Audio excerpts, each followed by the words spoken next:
I love coming to this building and working with you all. It means the world to me to be able to serve my constituents and serve my state. But I can only do this job if you accommodate me.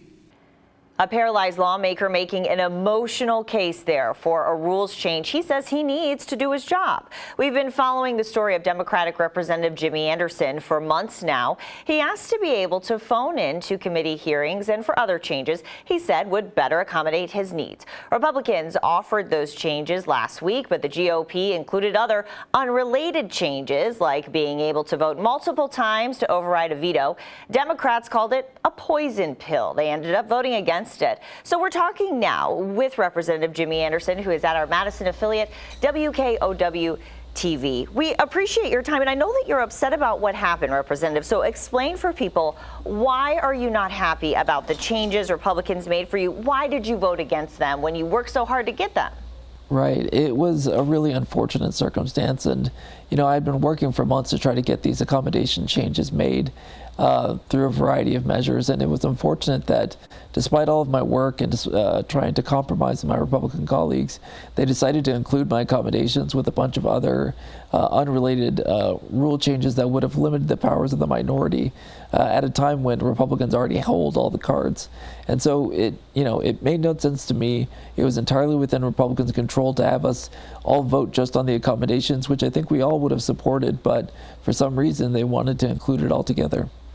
And I know that some Republicans would say, well, they did split up some of the other changes. They tried to negotiate with you. In fact, Assembly Majority Leader Jim Steineke said before the vote, this is really breaking new ground with accommodations for someone who is permanently disabled. We are setting standards I think can be duplicated in state houses across the country. What's your reaction to what he said? Well, I think it's kind of silly for them to celebrate the idea that they would provide a disability accommodation that I had been requesting for months and months and months, and they had said no over and over and over again.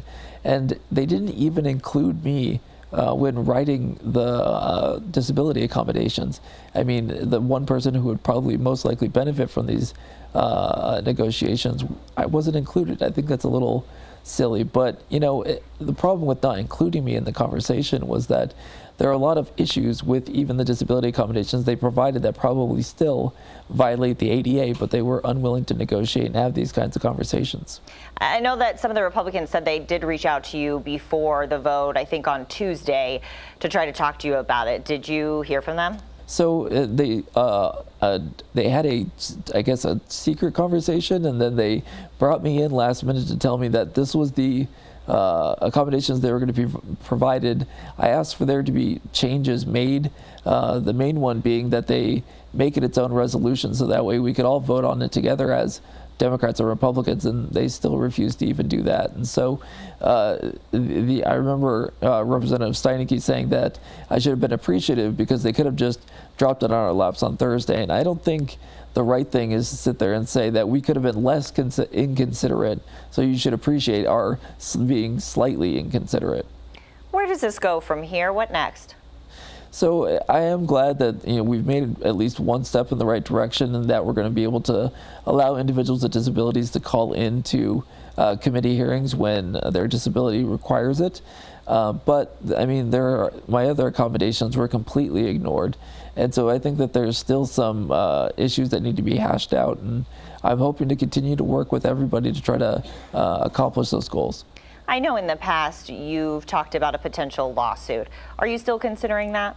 Yeah, I think it's something that we're talking about with my attorneys, and that we'll take a look at this and see what we need to do moving forward. Throughout this process, the Speaker has said that you've politicized this. What do you make of that, and what would you say is your relationship with him right now? I would say that the relationship is fraught, to say the least. As I said on the floor when I gave my speech, I approached Republicans in February to try to hash this out, and I didn't bring it up to the media. I didn't talk to anybody. I waited through March, I waited through April, I waited through May, and over again, Republicans denied me these accommodations. And I didn't talk to the media about this. I waited and hoped that the negotiations would come through and that they would see the light and do the right thing. And after months and months went by, and I was not able to fully participate in committee hearings, I grew frustrated, and that's when we decided to start talking to the press about this issue. And so the idea that I politicized this